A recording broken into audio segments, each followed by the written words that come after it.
everyone. We have our new episode on climate change. We have our world famous speakers, entrepreneurs, scientists from around the world. We have Mr. Home Stoner. He is a chairman of Pacific Rim Business Council and he's also part of CC Forum, which is very important for World Talent Economy Forum. We are collaborating with Pacific Rim Business Council and CC Forum. We have another guest, Dr. Shambhu from CEO Club Global. We have our other world famous speaker, Professor David Smith, Mr. Marshall, Professor Dave, Professor Ching, and from Transhumanist Party, Mr. Jason. First, I want to give chance Professor Mr. Homestrand. Good morning. I'm happy to meet everyone that I don't know, and I'm always happy to join Mr. Sharif here on this program. And this one is particularly interesting for Dr. Shambhu and myself because we just came back from the climate change conference in the Gulf and had our chance to contribute and learn a lot from the scientists and the activists that are in the environmental movement. Thank you, Dr. Shambhu. What you want to add for today's discussion for climate change? Obviously, nature has a slow voice. It doesn't shout, but it shouts in a that way that we cannot address. So we should address the nature on time. So climate change is a dimension of the product of our misconduct, or some you can say some over ambitious conducts. But nowadays, climate change has 2-3 dimensions. One dimension is you can take as a campaign. You can be an initiator, you can be a motivator. Next, you can be an entrepreneur. If you see the richest person in the world now, he has thought process of clean energy, alternative energy, and things like that. So from entrepreneur perspective, you can take a lead from the climate change. It can be a lead generator for you. And for a social aspect, you can be a campaigner and you can be a activist of that climate change. And overall, we have to address the Mother Earth to have a sustainable development and sustainable. For our sustainability, we have to address the climate change and other activities. Thank you. Thank you. Mr. Jason, you are from Transhumanist Party. Many scientists and engineers they work under Transhumanist Party. What they think, because this is major question from our audience, what they think about climate change, like Transhumanist Party. Well, of course, the USDP is not climate change deniers, that's for sure. Me personally, though, there's like all these different plans to handle climate change, and a lot of them entail, cutting back on the carbon emissions and, carbon tax. And me personally, my feelings on that is that's all well and good, but I really don't think that's going to be the answer. I don't think that's going to be what works. It's like trying to tell, everybody, everybody's got to quit smoking. It's just not going to happen. I mean, good intentions are great, but, personally, I feel that the answer is going to be new technologies that can actually clean up the atmosphere, clean up the planet, and without having to have everybody, quit and everything.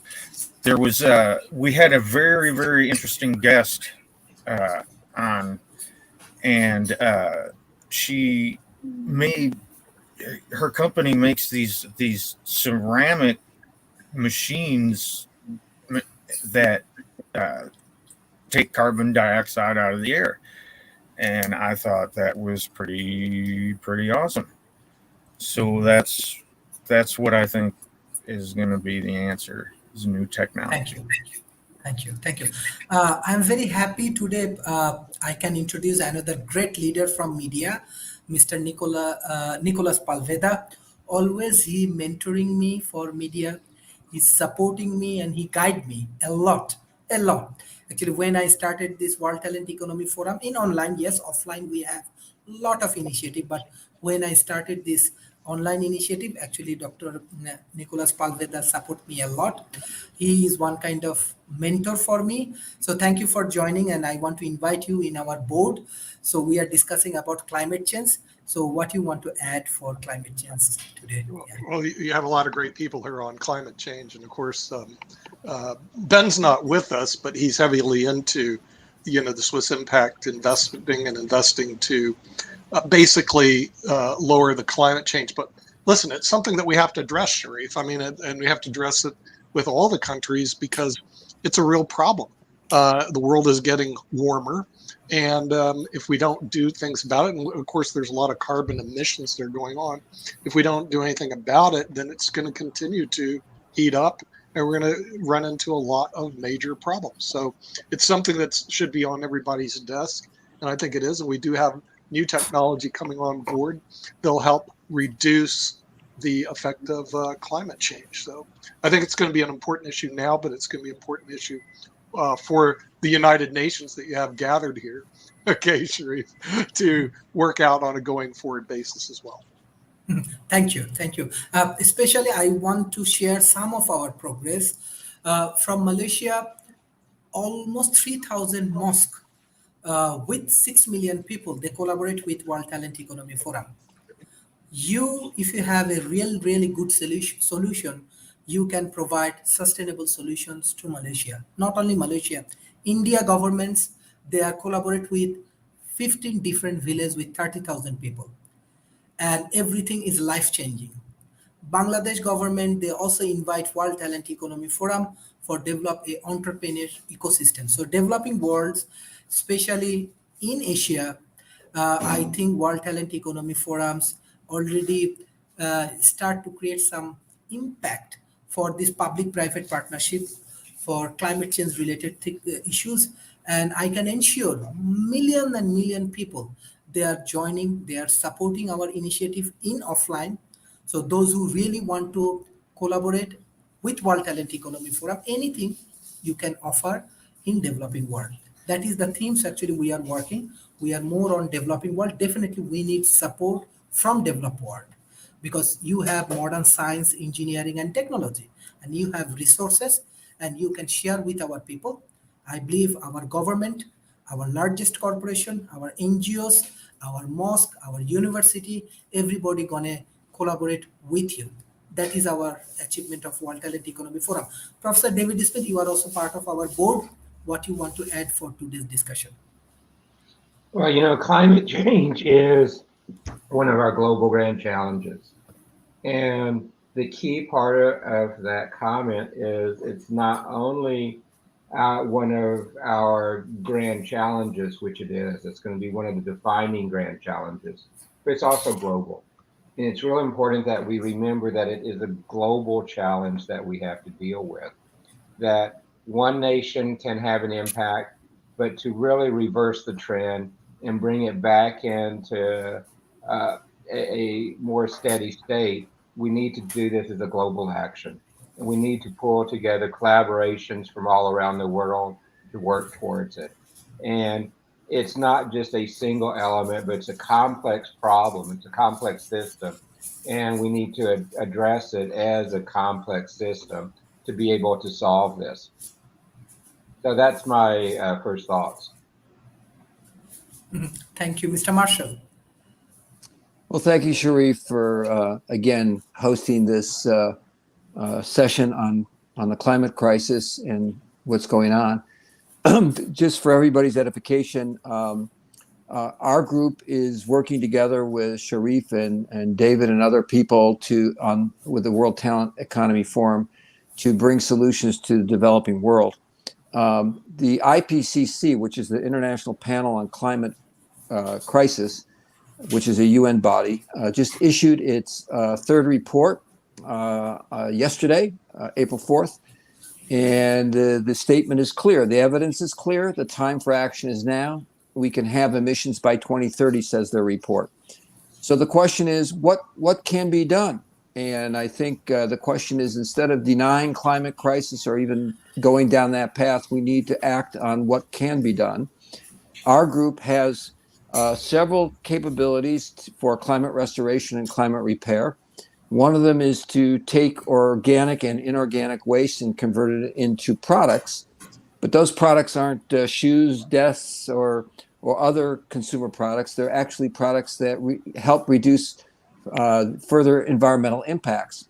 So to give you an example, one of the 6 official ways of sequestering carbon on Earth, recognized by the IPCC, is the use of what is termed biochar. Biochar is taking organic waste and converting it into a material that is highly porous and has the capability to adsorb lots of toxins or lots of nutrients, depending on how it's used, both in agriculture and in other areas such as building and metallurgy. So this is something that we bring to the table. Our technology is scaled, it's ready for deployment, and we've already formed a number of joint ventures around the world to do this. We're looking for more players, and through the World Talent Economy Forum, we're working with Sharif to actually see if we can explore and get something done like this in Malaysia itself, as well as in other countries. So that's my opening statement, and I think time is now. We have the capability to make a difference. We can't take back all the damage that's been done. I just need to iterate that. It's known, the science is in, but we can make a difference, and we can allow for better quality of life for people if we act now. And 2030 is the goal, but I got news for you. 2025 should be our goal because it's happening sooner and rather than people realize. Thank you. Professor Dave, what you want to add for today's discussion? I know you have some good solution. Yeah, I'm focused entirely on solutions with the Green Actioneers. First, we have to get over the hump. Yale has these 10 words that are really important that everybody should know. And they are, it's real, it's us, it's bad, scientists agree, and there's hope. Denial doesn't help a bit. It's not going to be a single solution. It's going to be a lot of solutions. And that's why so many people have gotten together to create a big project. And that big project is Drawdown. So if your viewers go to drawdown.org, they'll see a long list of things that can happen at the top that will trickle down to people's benefit. But what I've done is I've started at the bottom with the Green Actioneers, which is a family action guide for going green. And this is 100 things that families can do in order to help solve the problem. And they're very simple things that we all know we need to do, like recycling. But they're more difficult things that we know we need to do, but maybe going to cost some money, like putting solar panels on your roof or driving an electric car or refusing to fly. So we've got to do everything. It's not a single solution. There's not going to be a technological wonder that solves the problem. Instead, we have to have a sociological and economic change, a conversion from a high growth, high energy society to a lower growth, low energy society. And that has to happen in the next couple of decades. Now, I'm 80 years old, so it's not going to happen probably in my lifetime, but it has to happen. And I've devoted or dedicated the next 20 years to working on this problem. So if anybody wants more information, if you go to greenactioneers.com, you can download a digital copy of the book, and that'll give you 100 things that a family can do. You go to drawdown.org, it gives you 100 things that a society can do. So put those two together, we're moving in the right direction. Thank you. Professor Donald, he is our Honorable Board of Advisor for World Talent Economy Forum. What do you want to add? Well, I have to second what David said. I want to point out that right now the biggest carbon sequestration plant in the world is called Orca, and it's in Iceland. And it's worth considering that the reason that fossil fuels are so great is because there's energy stored in them, in the bonds, chemical bonds between the carbon molecules. And when those bonds are broken, the energy that's stored in them is released, and we use the energy, and that's why it works. Well, in order to sequester the carbon, or basically get it in some sort of a form that's we have to bind it to the main way we really have to bind it to something. And in order to do that, we have to use energy. So it's really great to do it in Iceland. And, if we use energy and use petroleum to bind, I mean, it's kind of circular here. We're causing the problem, making the problem, just circularly. And so the reason it's good in Iceland is because they have geothermal, and they can use the heat from the basically magma of the earth to be able to do that. So the biggest plant in the world is in Iceland, and it's called Orca. And I want to give you some perspective is that when that plant works full time, it sequesters as much carbon in a year as we make in 1 second. So the ability for us to have a technological solution right now is not good. I think that trees and other kinds of things like that are, fabulous and they're useful, but I wouldn't count on that working. So I definitely agree with Dave Flanagan that we have to be able to change our behavior. And I've just read this incredible book that I can't recommend too highly. It's called The Story Paradox. And when I studied sociology, the particular person that I studied with, a guy named Harrison White, talked about the idea that we live in these networks of stories, and that the world, that we're basically acting out stories that we've heard from others, and that create our life. In fact, I heard a quote he had a quote in the book that I just think is so fabulous. It's worth thinking of. This is gonna so twist your mind. You have to really think about it, because the human world is made of stories, not people. The people the stories use to tell themselves are not to be blamed. So the point is that right now the denial industry has a great deal of expertise at coming up with the right kind of story to make it obvious that climate change is not a problem. They're very, very good at doing this. The stories are simple, they're believable, they're coherent. And us on the other side, the stories that we tell are difficult to understand. They're abstract. They're things that are going to happen long in the future. I mean, saving money is difficult because you'd rather spend the money right now because you have some immediate enjoyment, and it's very difficult to be able to think about enjoyment far in the future. It's just humans were just wired that way.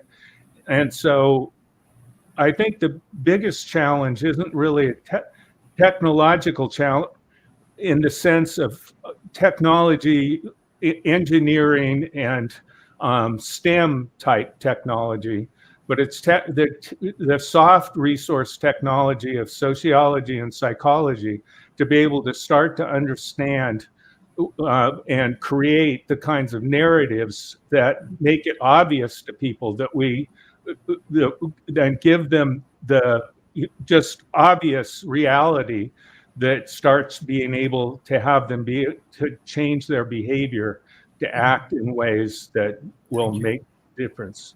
Thank you, Professor Donald. Dr. Ching, what you want to add for climate change? We have many speakers. I want to give them everyone the fair chance. So in these few minutes, if you discuss about climate change issues. Yeah, yeah. Thanks. Yeah.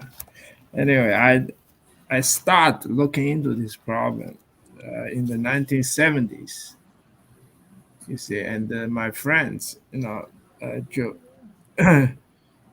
Jeremy Ravitz, who's one of the co-founder of Post-Normal Science. You can look that up, Post-Normal Science.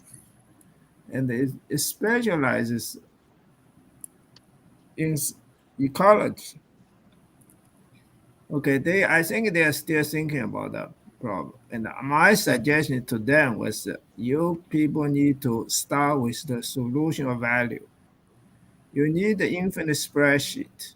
You need to put all the factors into the infinite spreadsheet and come up with a final value change.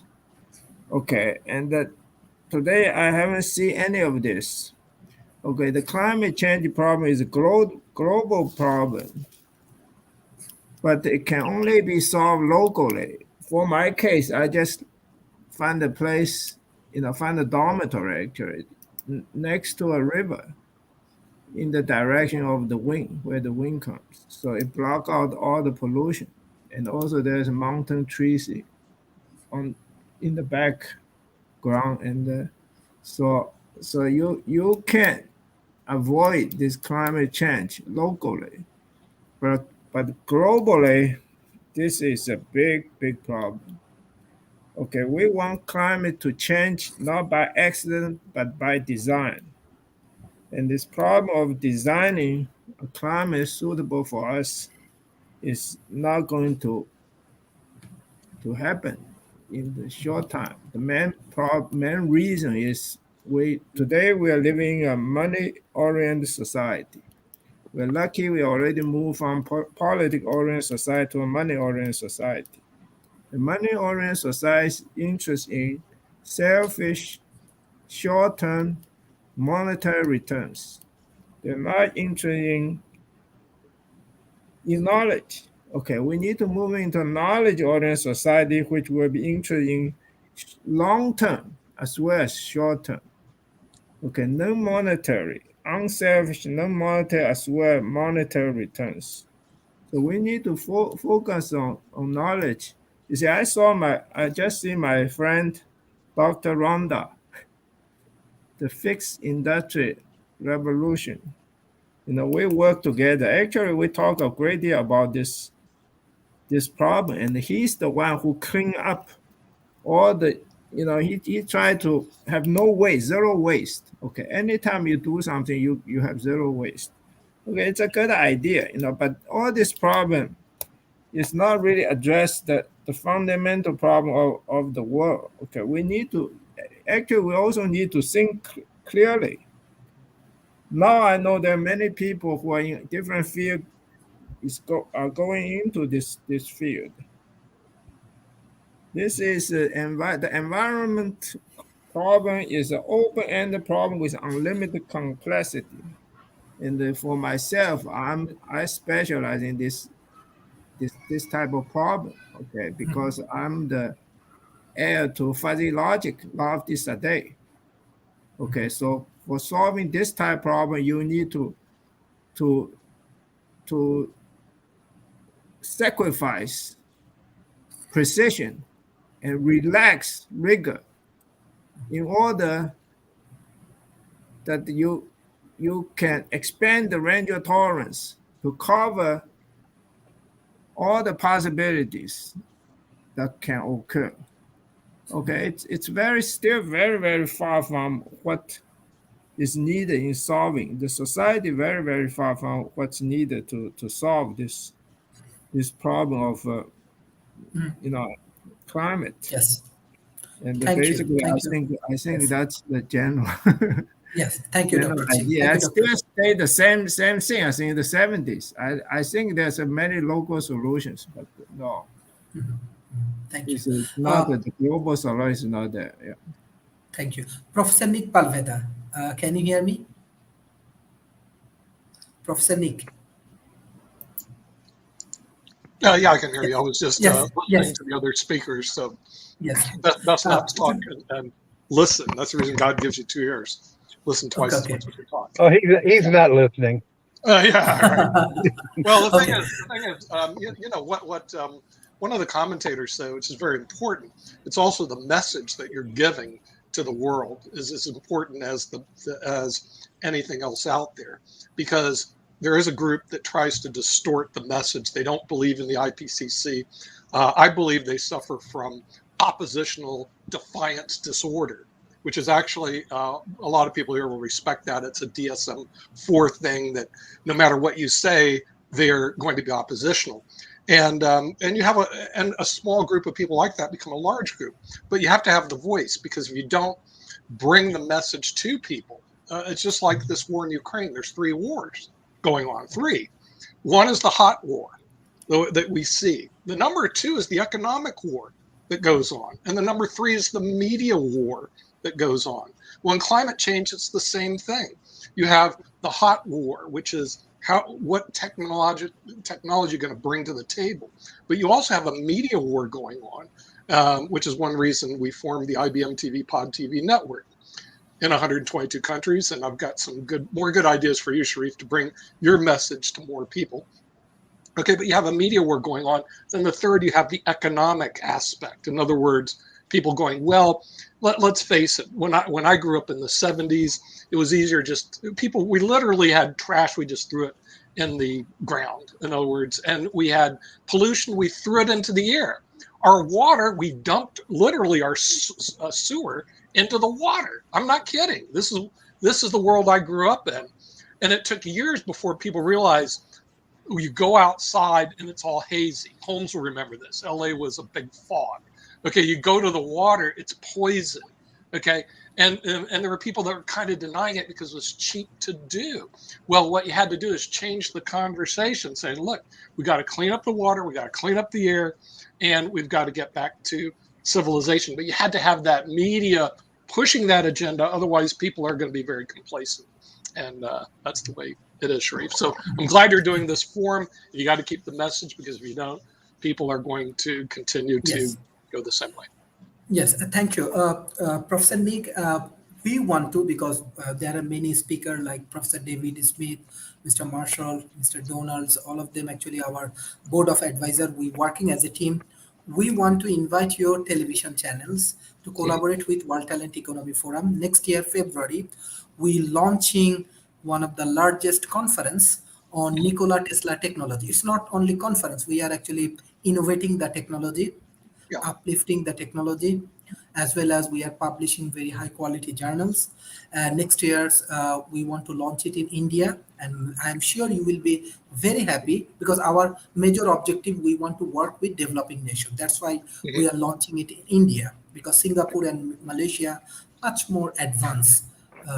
So we are launching in India, and 30,000 people from 15 villages, they are joining in this conference, and definitely it will be a hybrid model. So you can join online, but we want to welcome you in offline. We will arrange our conference in a big palace, and there is a good news that many famous celebrity from Bollywood, they will join in social night. So that will be the good things for you. So maybe you can guide me, because I'm not professionals like a media person, but you can help us to design for the media and everything. And More than happy to help you any way we can, Sharif. So thank you. Doing a good job. Thank you. Yes, thank you. Mr. Homestoners, even you attend our public-private partnership dialogue with Malaysian governments, with other countries we are organizing in Africa and Asia. So what is your advice? Because for solving this public-private partnership is very important for this climate change project. How your organization can help us? Well, basically, what you're talking about here is so elementary that it's so obvious, but nobody seems to be seeing it. And the obvious thing is that people do things that they are programmed to do. They do things that because it just comes natural to them. Just like Nick was just saying when he was growing up as a kid, we were all growing up as kids, and people would just throw trash because nobody would tell them not to do it. So what we do in our organization is we have a a part of our organization called the Green Alliance. And the Green Alliance basically is an educational component of our organization that takes small business, which is, by the way, responsible for about 70% of the pollution on our planet. It's not the big corporations, it's the little guys that burn trash and use bad fertilizer.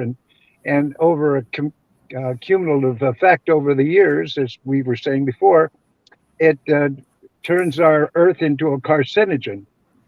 And as that becomes more and more acute, you're seeing the damage. You're starting to see down in Antarctica, shelves of ice breaking off the sides of Rhode Island and floating off into the ocean, and seeing the water levels in South Pacific losing anywhere from a half inch to a foot of water above where they used to be. This isn't a fantasy. This is reality. And just like the other gentleman was saying, it's not 30 anymore. We're down to 2025.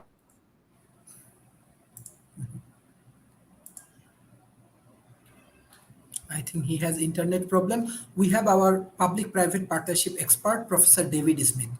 Professor David Smith, what you want to add for this public-private partnership?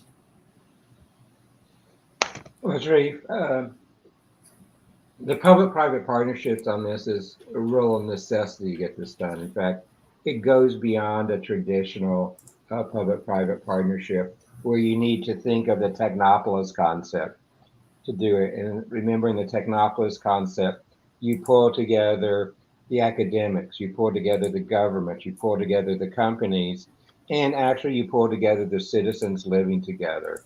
And you have to have all four of those bodies working together to affect really this level of climate change that we need. And the approaches are so diverse and so broad, so we have to do all of them in one way. And in the comments, we have a wide range of comments on the show today, and we're beginning to see them in different ways. But the underlying solution set here is that it's not going to take one initiative. It's not going to take initiative in one country. It's going to take really the type of public-private partnerships you can put together on a much greater scale to have the impact on this. I can do my part here, but if my neighbors don't do the parts around me, it won't get done. And we need to pull it together in a global basis. The amount of plastic in the ocean is appalling, but yet it's hard for us to address those type of solutions with that. We see the greenhouse gas emission, and even though there are efforts, they seem not to be enough. So how can we begin to reduce that? We actually see with the war underway right now in Ukraine, where Russia has attacked them, that is contributing more and more to the climate change environment with what you see there as well. So it's a multitude of factors. I mean, I wish I had the magic wand and could wave it and fix the problems, but we can't. I mean, we've seen how difficult it is to even have any impact, even though we have a pretty good global coalition looking at the war in Ukraine and its impact. And one of the comments is how do you manage the differences between profits and no profits and things? It's a balancing act, but we see companies beginning to come around to it. The last United Nations on that was really good in trying to not have an impact have any impact. But we saw that it's working. We're beginning to put a place to it. And, that is something that we're going to have to deal with even broader as we look across the environment on what we can do and how we can have those impacts globally. Thank you. Mr. Homestoner, can you hear me? Mr. Homestoner? I'm losing my connection here for some reason. It just keeps Okay. going I'm off sorry about that. and going on. Yes, we are discussing about public-private partnership for developing projects in like climate change related, like how your organization actually work or how you can support the developing world to develop this public-private partnership related project.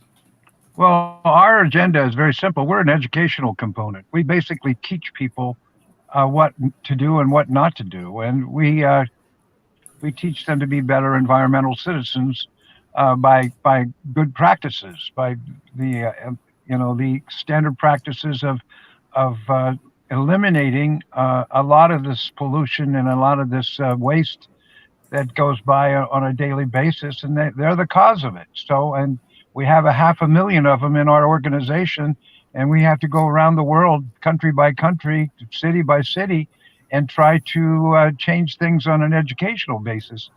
We're not a scientific company. We're not a R&D facility. We are a business association, and we have to lead and educate by example. Thank you. Professor Dave. Yes.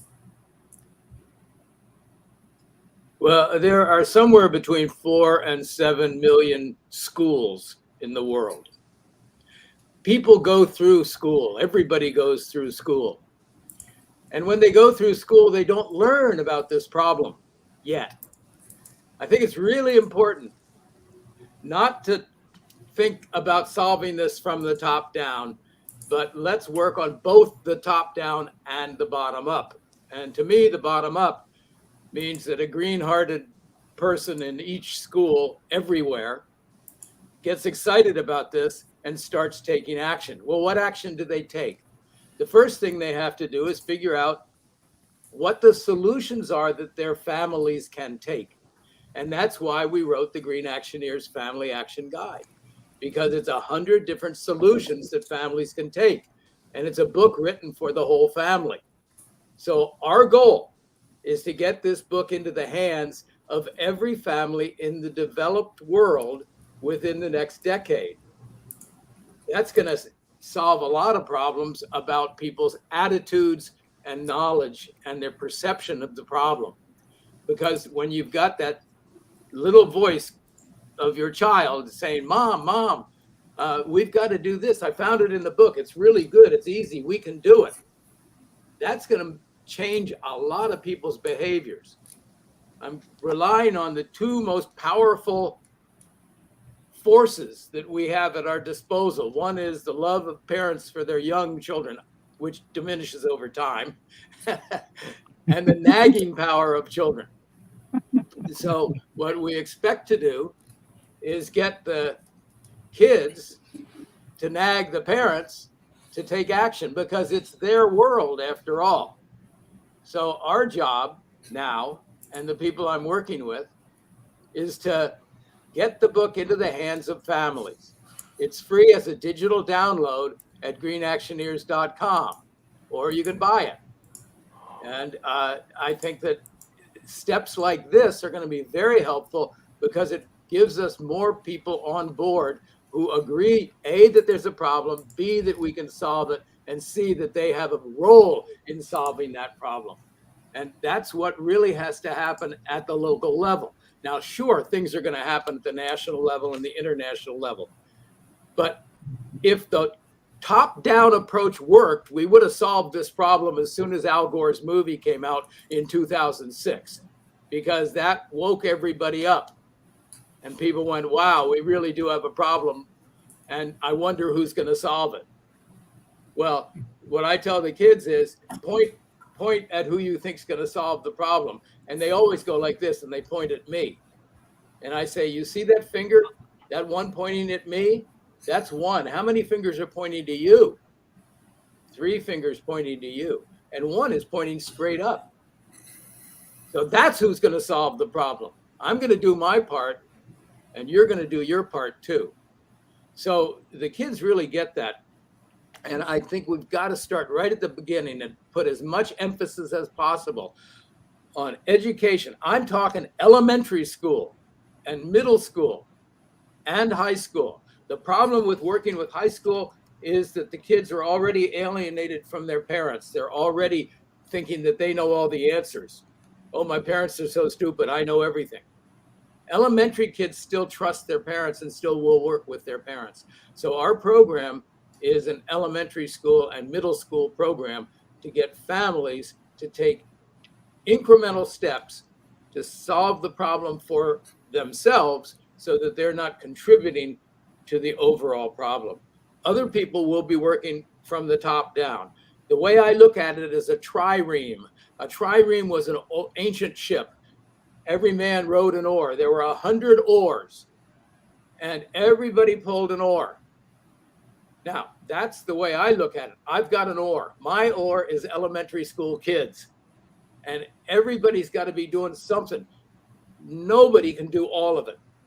And so your job as an organizer, which you're doing very well, is to organize the trireme and aim it at a shore, at a distant shore, and get us focused on going to the right place.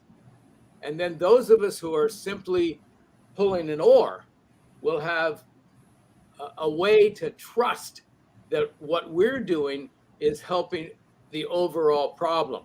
So I suggest that each person pick up an oar and get to work. And your oar might be working with elementary school kids. It might be carbon sequestration. It might be working on laws in your own country. But everybody's got to do something. That's why I use that trireme model, because it's got so many things that you can do. And nobody should be empty-handed, and nobody can do everything. Thank you. From audience, I'm getting too much of response. Sharid and Tatsuno, we are observing you are also fellow for Tando. Tando also World Talent Economy Forum. Very, very important partners. I request if you can join in this forum, maybe it will be a very, very effective dialogue for today's session. Even Daniel, Mahdi Hassan, Michael Rada, Alea Ahmed, Noor Fazreen, many audience. Jason, he's already with us. Many important Humaira Tanzila, like audience has different questions and different views. So I'm sure that our speakers can add some like important analysis of this question. Mr. Marshall, what you want to add? I know that you're solving these waste management things, and especially waste management is a big problem in developing worlds.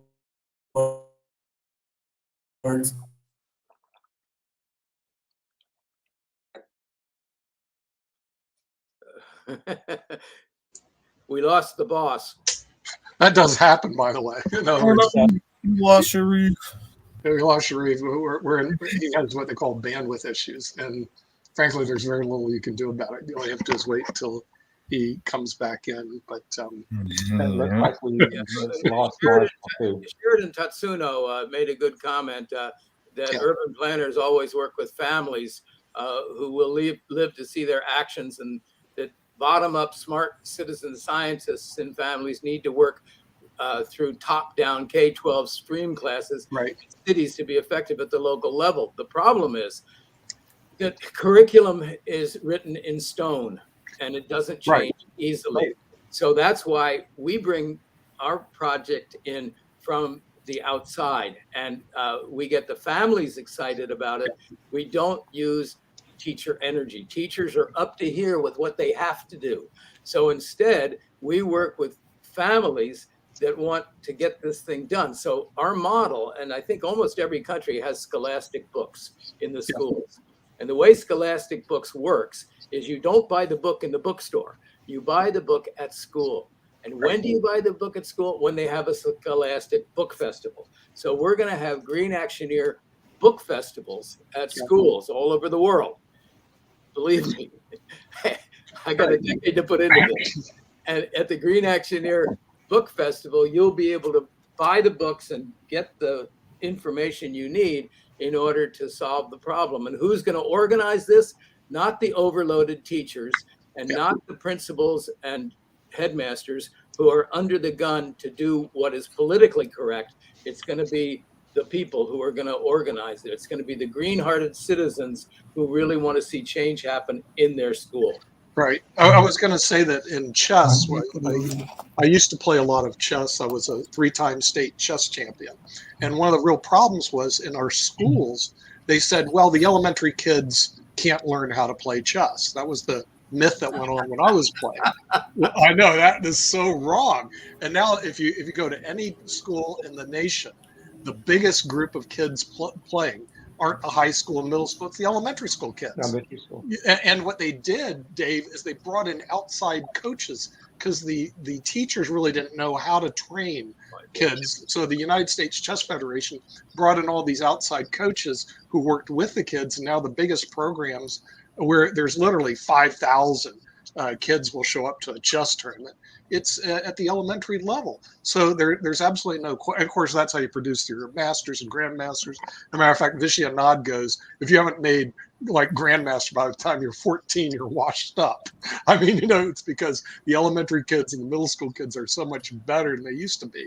There's absolutely no question. If you take your message to the elementary school kids, you're going to change the entire world. It certainly did change the whole composition of the United States Chess Federation by implementing that plan using outside vendors. Actually, chess enthusiasts went to the school and started coaching, not trying to use the traditional teachers because the teachers, frankly, didn't know how to play. I mean, that's the real problem. So you're definitely heading in the right direction. We did the same thing with recreational juggling. And that's why this side exists, because that's what I did for 30 years. I wrote a little book called The Joy of Juggling. And I took it around to elementary schools all over the country. I went to 2,000 schools myself for a one-day program. And at the end of the day, we held family night. And at family night, I sold them that book plus all of the other juggling equipment. And I was making $1 million a year, $1 million a year selling juggling equipment in schools. Well, if I can do a silly little thing like juggling and make $1 million a year and sell over 1 million books in 7 languages, I'm sure that with a really creative product like the Green Actioneers Family Action Guide, I'm going to take it to Germany to the Frankfurt Book Fair in October. And this week it's at the British Book Fair. And it will go everywhere and it will be important. And that's the only reason that in my 80s, I'm starting something new, because I know that this is going to be important and I know that we can do it, but I know also how to do it. And that is get the parents to drive it into the school system using elementary energy. Yeah, right. Yes. Professor Sharidan Tatsuno. So I know that he has some interesting things to share with our speakers and audience. I would just like to maybe kind of comment upon and reinforce what everybody's saying. Dave, I agree 100% with you that families, especially young families and students, are the easiest and fastest to move, the most creative. 2 principles that I observe, which is a real problem worldwide. One is innovation is fastest at the grassroots. The further down you go, the faster, because the needs are greater, especially among poor people, people of color, but they lack the resources and often the education. So in innovation, we always, in urban planning, we watch it at the local level and it moves up. And unfortunately, when it gets to the K through 12 school, it takes decades. And when you get to the university, it takes 50 years maybe, all right? Because the problem you have is hierarchy, elitism. So people who have moved up in society tend to be very arrogant and look down on newcomers. We see that in Silicon Valley all the time among big tech companies like Google and Apple versus the startups. So that's a common phenomenon. So David, I really applaud you by empowering young people, especially young families, because one thing in urban planning we know, when we plan cities, we plan for 100 to 250 years out for big infrastructure. You can't do that with citizens because they change all the time. So we usually plan 5, 10 years out. And exactly, you can change a whole society in 5 years. And the way you do it is you work with young children. And it's really simple. I'm a parent, and I don't know if you have children. Most parents I know and grandparents worry about their children and the future of their children. If you work with your children, and especially now in the U.S. because of predators, they're trying to protect your children from, bad and fake news and predators. So parents are very protective, and therefore, once you talk to them, you have to do it together as a group, not just the children, but the parents and the grandparents, especially the grandmothers, have to be involved, so multi-generational. Once you do that, you got the whole society because everybody with children is worried about the children. It's a children's campaign, so to speak. And that's what will drive society. Good part is children learn fast. They can learn literally in days. It will take months or years for older people. And then reverse the process. We have young children teach the parents and grandparents how to do things. Both technology, open-minded, new thoughts, new ideas. And one of the problems that we see in society is that as people get older, they get they end up in silos because our universities and companies emphasize specialization. So we have all this vertical knowledge, 10 miles deep, but nobody can talk to each other. In urban planning and society, it's a horizontal problem, integration. And one thing good about children is that they're already horizontally connected with thousands of children, usually just by meeting people.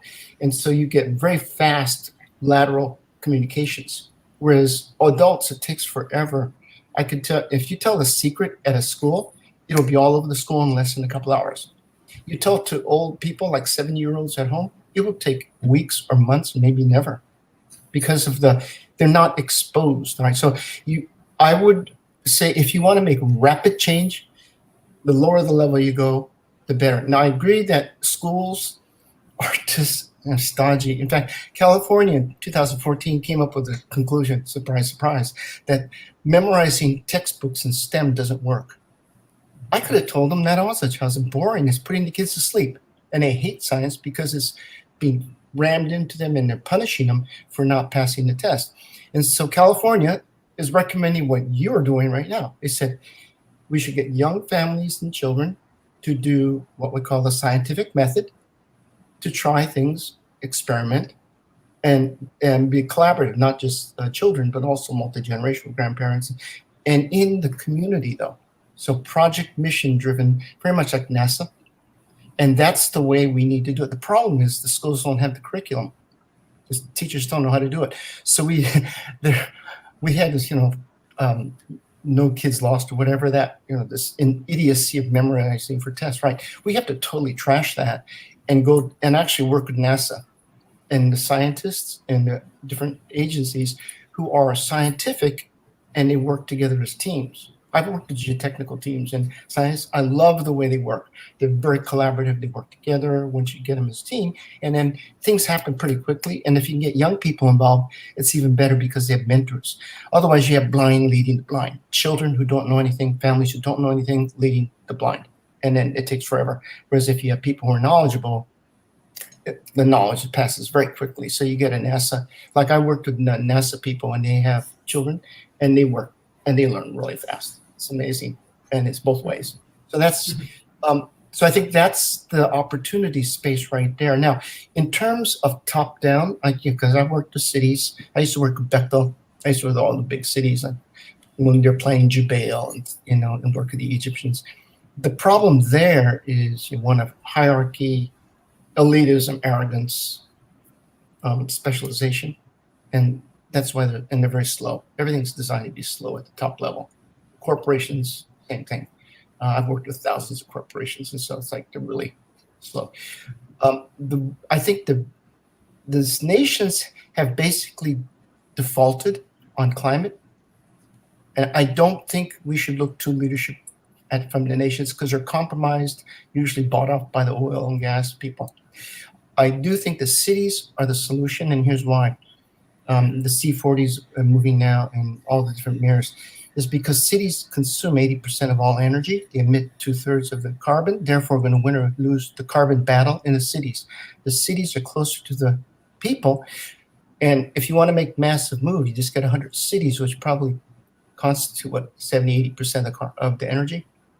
And if they wanted to develop their buyers, they could develop a buyer's cartel, which is on the demand side, to OPEC, which is on the supply side. They could literally impact global markets in one day, in a couple of hours, in fact. And all they have to do, and I think they're thinking about it, but they're afraid of their power. If the city all decide we're not going to buy oil and gas forever, mandatory, all zoning, everything, all renewables and energy and EVs, forever. That means 70 to 80% of the market disappears, not immediately, but over time. What does the stock market do at that point? They call that stranded assets in Wall Street. In other words, it's never coming back. And we saw that in 2014. For example, an oil price from $47 a barrel, $140 down to what, $40? Norway and Saudi Arabia got killed financially, Russia too. And what Norway did is they divested from oil and gas and money and put it into non-oil and gas. And by 2020, their sovereign fund went from $800 billion to $1 trillion. They made $200 billion by diversifying. And so Saudi Arabia and others are copying them now. Meanwhile, GE doubled down on oil and gas and lost $200 billion in 5 years. And everybody saw that. And next time, there's no coming back, though, because next time we have the climate action, the cities aren't going to go back 100% to oil and gas again, even if they have to do it right now. So the hard part is the transition. How do you get from 80% oil and gas now to, 20% over time or 10%? How do you do that? And that's the hard number because, otherwise you have the yellow vest problem, massive riots, starvation, no food, because our whole agricultural system is based on oil and gas right now. So how do you make that transition? And that's the hard problem. And it's like operating on your body while you're running a marathon at full speed. So anybody who are geniuses, who can figure that one out. I mean, it's not easy. It's going to be difficult. There's a really good book. If you should all read this one, it's called "The Cities, America's Most Sustainable Cities and Regions" by 2016, and he looks at the rapid rise of cities and society in the 20th century based on oil and gas. It was cheap oil, cheap gas.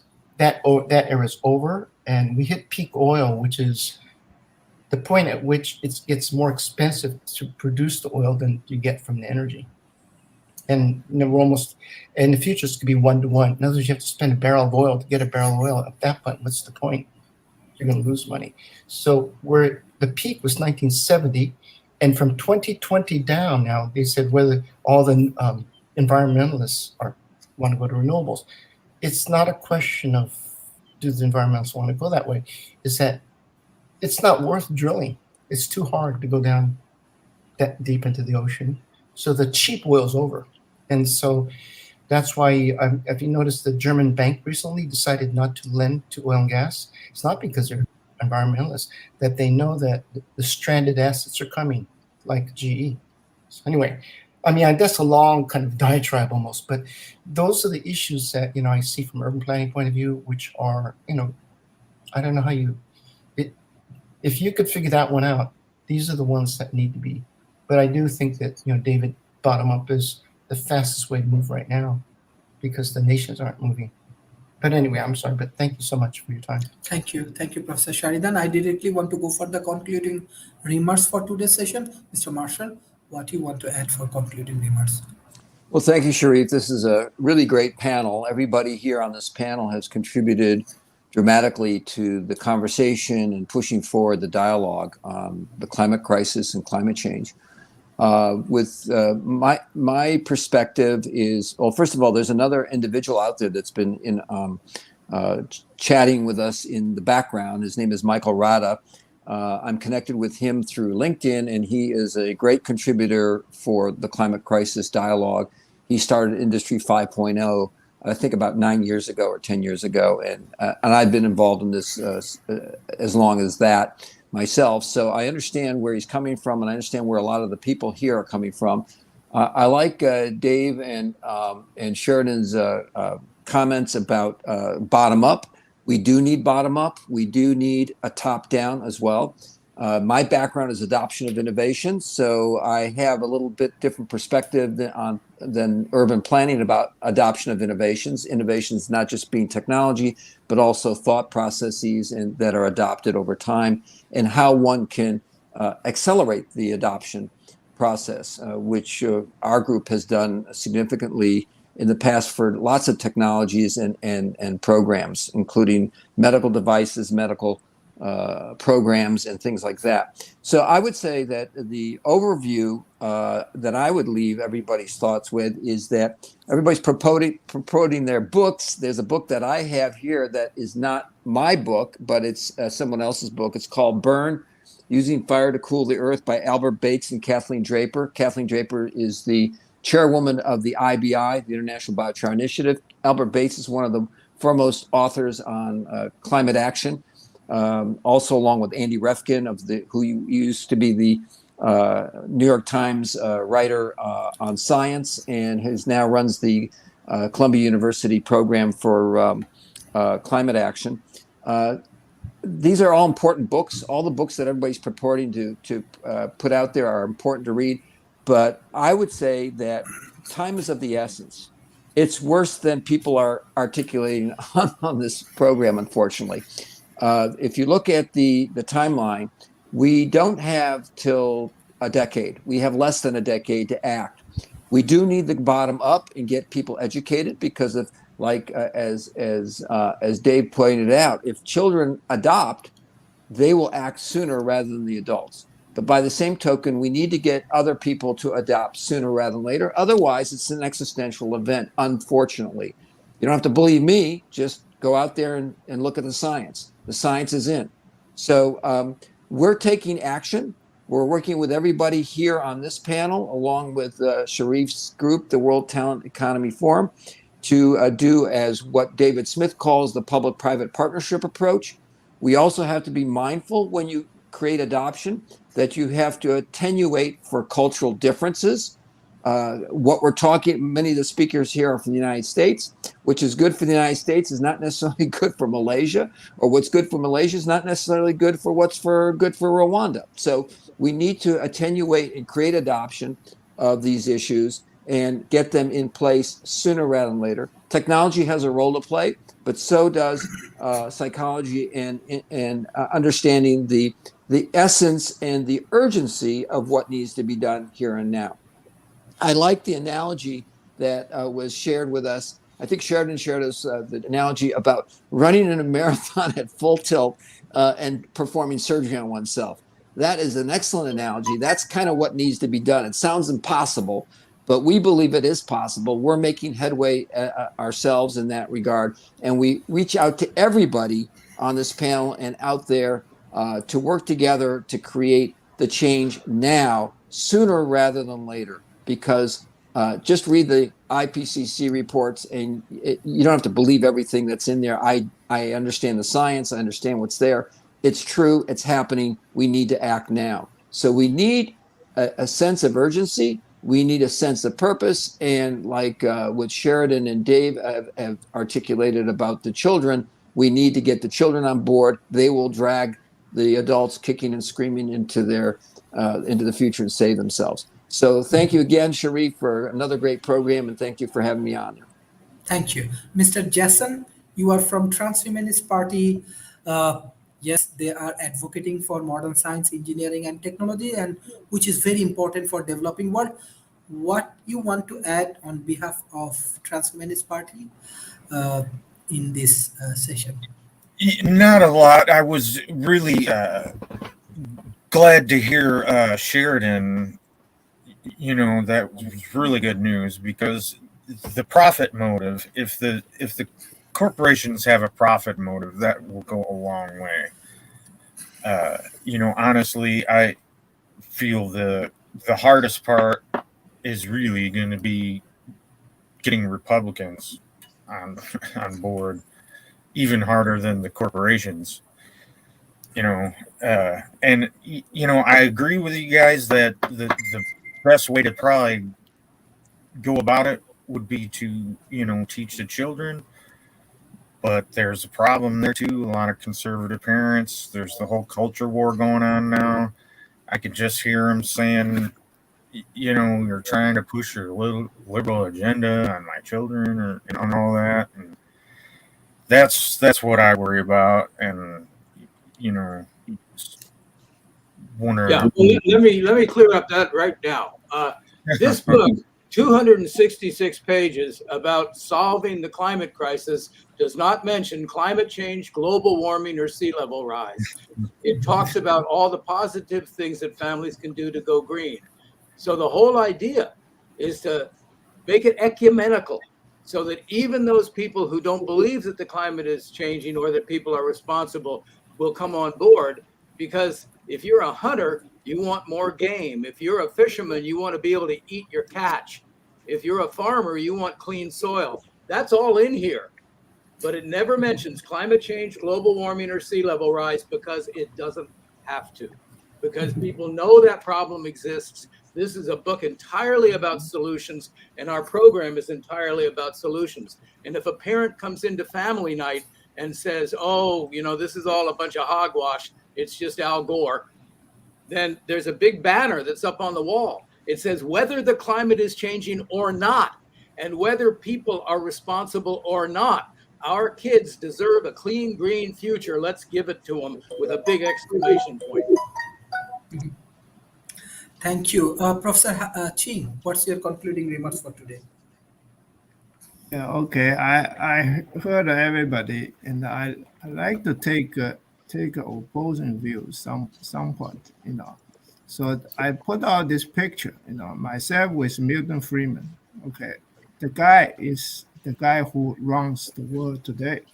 Okay, he's the leading practical leader, leading thinker of the world. Okay, and he's against what we're talking about. Okay, he said, there's three ways to do it. One is politics, the other is money, the third is knowledge. Okay, I'm for knowledge, he's for money. He's very successful, and he's going to run it today and continuously, okay, for the foreseeable future. So I'm for knowledge. If you want to go to politics, you want to go to where I don't want to criticize, go to children. Okay. I have many young people, who are my dancing fans. Okay. I tell you, these people what they need is knowledge. It's not money or politics. Obviously, they are going to money. Okay. So basically, the money rules today. Okay, while what we need to do is to turn this around into knowledge, and we want to teach the children the right knowledge. Okay, this Milton Friedman is the greatest promoter. Nobody here can over promote than Milton Friedman. So Milton Friedman is my mentor, but I'm not totally agree with him. And I think he's the leader. He's the leading thinker today. But somehow some people need to sort of point out, we want to advance beyond Milton Friedman. Okay, so that's what I say. Thank you. Thanks. Thank you, Professor David Smith. What's your concluding remarks for today's session? Sharif, thank you for a very interesting program today. A diversity of opinions, looking at some common goals down the road. As you know, I've been fortunate in my career to have done things which have changed industries. And one of the things I've learned in my career is that it's really hard to push a road. And many of the efforts we have today to deal with this climate change issue are us trying to push a road, trying to push a solution. And you don't enact change. You can't change an industry. You can't change a world by pushing a road.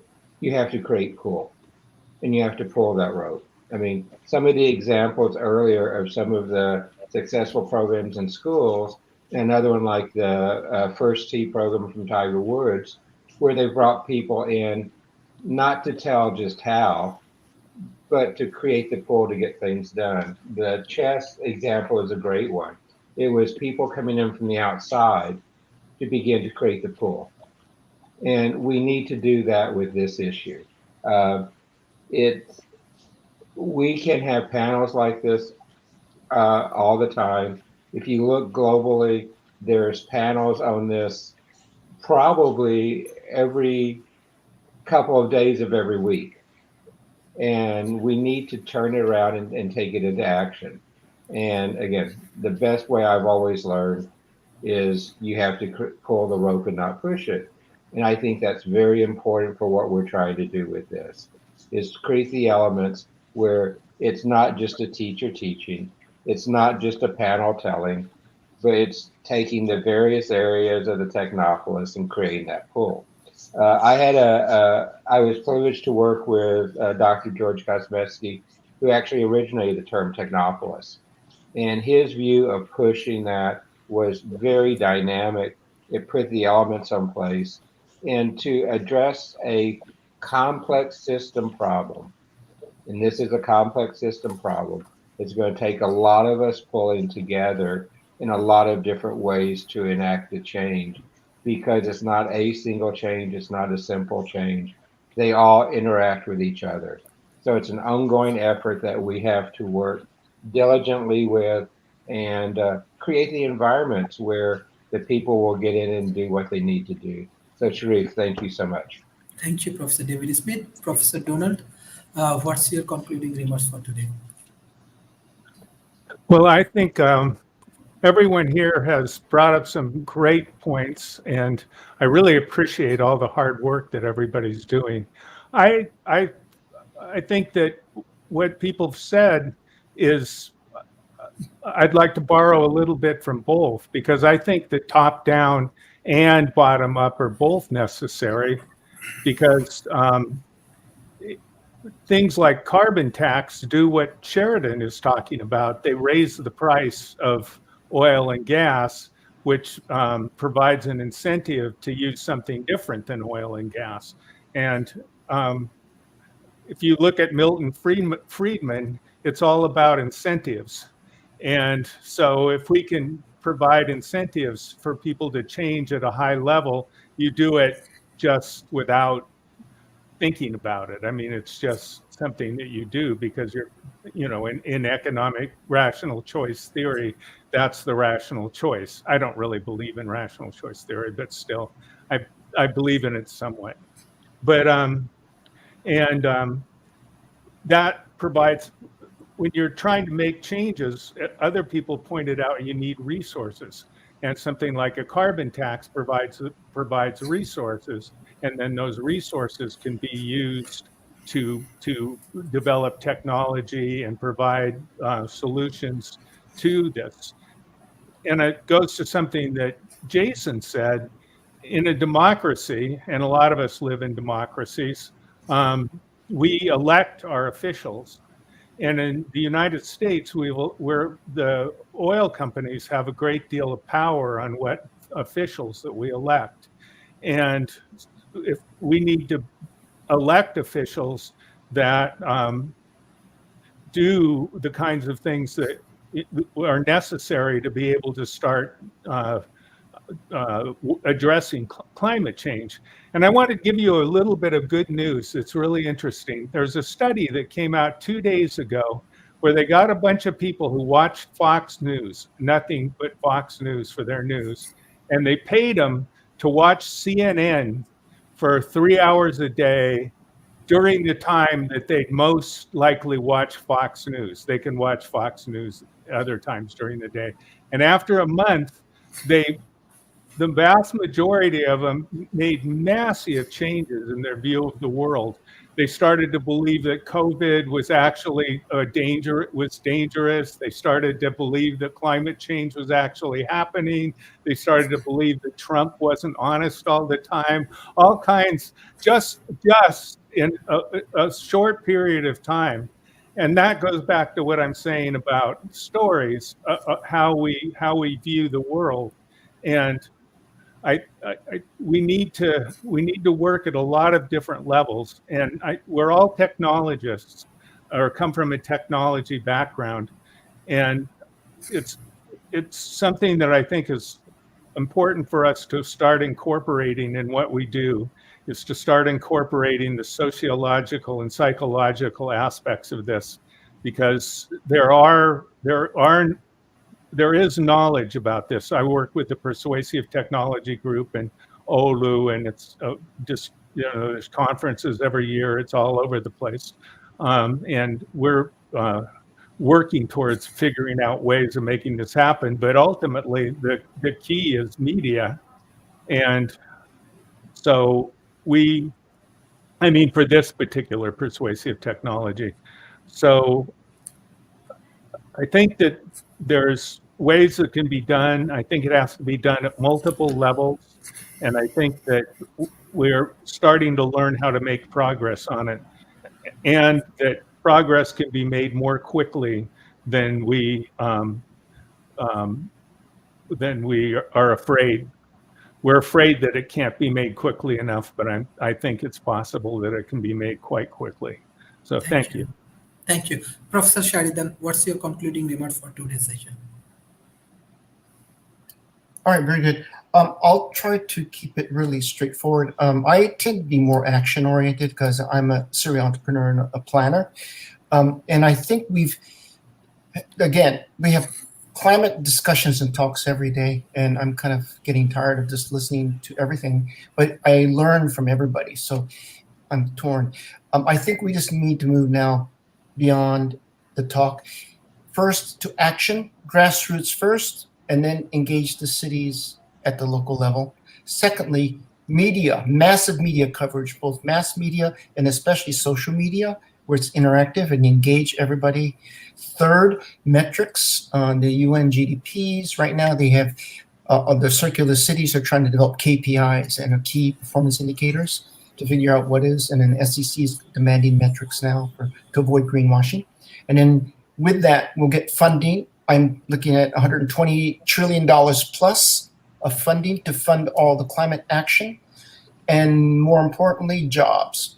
And the reason why young people are going to get interested in it is not just because they want to save the world. They don't want to do it in poverty. And so with the funding and education, because I do believe knowledge is critical, that STEAM education, knowledge is everything to get a decent job, preferably hands-on. And that's where the funding should go, to fund the young people to do a lot of these projects because they can move faster, they'll have the latest knowledge. But it must be science-driven though. And that's why the knowledge is so important. That's why I agree with Dr. Chen. And finally, we just need to measure the results, just like you do in sports. So think of it like the Olympics or professional sports. We measure our performances constantly. And unless you can measure it, you can't prove anything. And that's the scientific method. So then that's basically the way I would approach it. But thank you so much. Thank you. Thank you everyone for joining today's session. Climate change is real because I'm from developing world, and my family, me and my village people, they are highly affected by this climate change. And another things I just want to share, World Talent Economy Forum, this is people organization and very, very action oriented. Like not only this dialogue, we are doing a lot of works in the ground. Let's say I just share that this is our real life action, lot of action. When you are discussing, advising, we have our fellow on ground, they are preparing the feasibility study, they are doing real work. But there is a gap. I'm very honest with you, gap in between developed world and developing world. Developed worlds is a developing world is completely different. Developed world actually bring different policy. I'm very sorry, some point this kind of policy is not applicable in developing world. So we have to be realistic.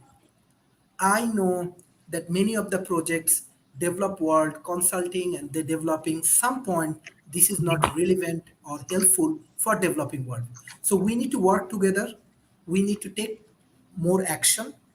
And if you want to take this kind of action, definitely you can join World Talent Economy Forum. And we are developing a fair platform for everyone. This is people organization. This is not Sharif organization. This is Professor David Smith, Professor Dave, Professor Ching, Mr. Jason, Professor Sharidans, Mr. Marshall, Professor Donalds. Everybody can join, and this is your organizations. And in the real world, I can ensure you millions of people They are now supporting World Talent Economy Forum. I'm very, very happy that many countries' prime minister invite me and they said, this is the right approach for developing world. Your Talent Economy Forum develop entrepreneurial ecosystem for my country. Many parents now come to World Talent Economy Forum. They said, you have right mentors, you guide my son, you can help to develop his or her future. That is our achievements. Many startup entrepreneurs, they are joining World Talent Economy Forum as a fellow, and they are trying to solving the real life problem. Uh, uh, so if you want to take real action, we are happy to do that. Any of your realistic proposal we want to take, because developing world has a lot of problem. They need a lot of solutions, and they need people like you, entrepreneur like you. I do not know, and another things, I do not know how much money I can make for you, but one thing I can ensure, those who support World Talent Economy Forum, you will be the part of the history. Maybe after 50 years and 100 years, the people, the next generation will remember your effort. And we are ensuring not only the dialogue, we are taking a lot of initiative. Yes, I'm very honest with you, we are not getting funding from anywhere. We are not getting support from any specific organizations, but we are getting real support from our scholars, like people, they join, they share their knowledge, and through this knowledge, we are empowering our youth. So that is the beauty of talent economy. And I can ensure from Harvard University to a small university in Malaysia or Bangladesh or India, everybody joining, and they believe talent economy is the future, and how you people actually supporting us. This is priceless, and I believe we can develop new generations through this process. Thank you everyone for joining today's sessions. Thank you for your continuous support. I request all of our audience, how you supporting World Talent Economy Forum, please continue it.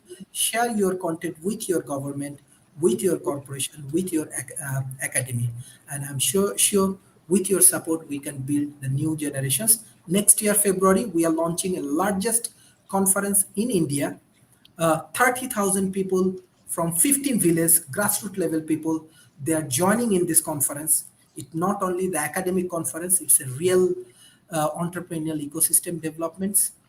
Malaysia, Indonesia, China, Vietnam, Bangladesh, Pakistan, many countries, governments, corporation, they are open their doors with World Talent Economy Forum. So if you want to contribute, let's do it. Thank you. Bye-bye and take care. Bye.